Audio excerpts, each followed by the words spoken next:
धन्यवाद। यह कहानी है मेवाड़ की। कहानी है राजस्थान की और एक रानी के ऐसे बलिदान की जिसकी कल्पना भी नहीं की जा सकती है।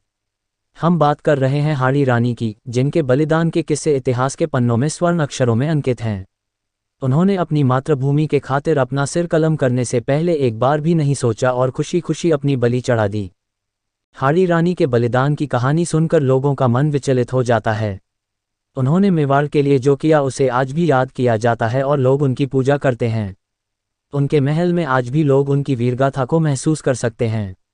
आज हम आपको हाड़ी रानी के इस बलिदान की पूरी कहानी बताने जा रहे हैं, तो चलिए जानें मेवाड़ की वीरांगना हाड़ी रानी के बारे में।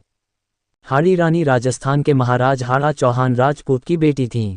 उनकी शादी मेवाड़ के सलूम्बर के सरदार रतन सिंह चुरावत से हुआ था। शादी के कुछ ही दिन बाद उनके पति सरदार रतन सिंह को एक युद्ध में जाना पड़ा। सरदार रतन सिंह अपनी नई नवेली दुल्हन को छोड़ ऐसे जाना नहीं चाहते थे, लेकिन राजपूती होने के नाते वह अपने धर्म से पीछे भी नहीं हट सकते थे। वह जाने के लिए राजी हुए और रानी से एक निशानी मांग ली ताकि वह उन्हें याद करें तो उसे देख लें।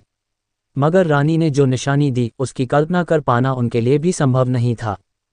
किंवदंतियों के अनुसार किशनगढ़ के राजा मान सिंह और औरंगजेब के बीच युद्ध होना था और औरंगजेब ने किशनगढ़ पर आक्रमण की पूरी तैयारी पहले से की हुई थी।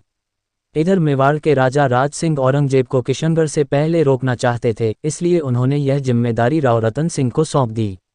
रतन सिंह की शादी को कुछ ही दिन हुआ था और उन्हें अपनी रानी से दूर होना खल रहा था।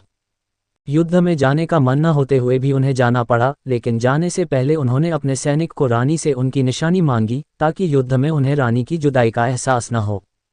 हाड़ी रानी समझ चुकी थी कि उनके पति प्रेम के मोह में हैं और शायद वह अपना काम ठीक से न कर पाएं। यह सोचते हुए उन्होंने रतन सिंह के लिए एक पत्र लिखा और पास रखी तलवार से अपने सिर को कलम कर दिया। सैनिक आंखों में आंसू लिए उनका सिर और पत्र रतन सिंह को देने पहुंच गया, जिसे देख रतन सिंह भी खुद को रोक नहीं पाए।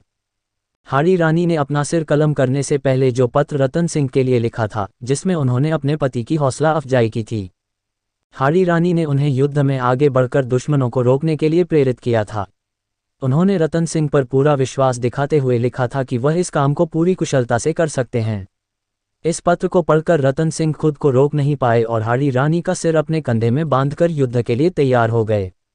यह हाड़ी रानी का ही विश्वास था कि वह यह युद्ध जीतेंगे और ऐसा ही हुआ। हाड़ी रानी ने मेवाड़ के लिए बिना सोचे समझे खुद को कुर्बान कर दिया और हमेशा के लिए इतिहास के पन्नों में दर्ज हो गईं। आज भी हाड़ी रानी के बलिदान को मेवाड़ के लोग याद करते हैं।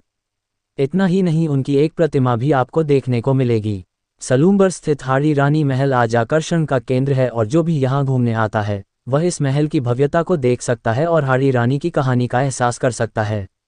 उनकी प्रतिमा के साथ हाड़ी रानी के बारे में विस्तार से लिखा गया एक बोर्ड भी लगाया गया है, जिसे पढ़ा जा सकता है और उनके बारे में जाना जा सकता है। यह थी उस रानी की कहानी जिसने खुद अपने पति और मातृभूमि के लिए खुशी खुशी कुर्बान कर दिया। अगर आप कभी मेवाड़ जाएं तो उनके बारे में जान सकते हैं।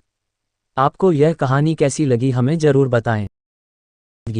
अगर आपको हमारा वीडियो पसंद आया है तो वीडियो को लाइक, कमेंट में जय हिंद और सब्सक्राइब करके बेल आइकन को दबाना बिल्कुल भी मत भूलें। धन्यवाद।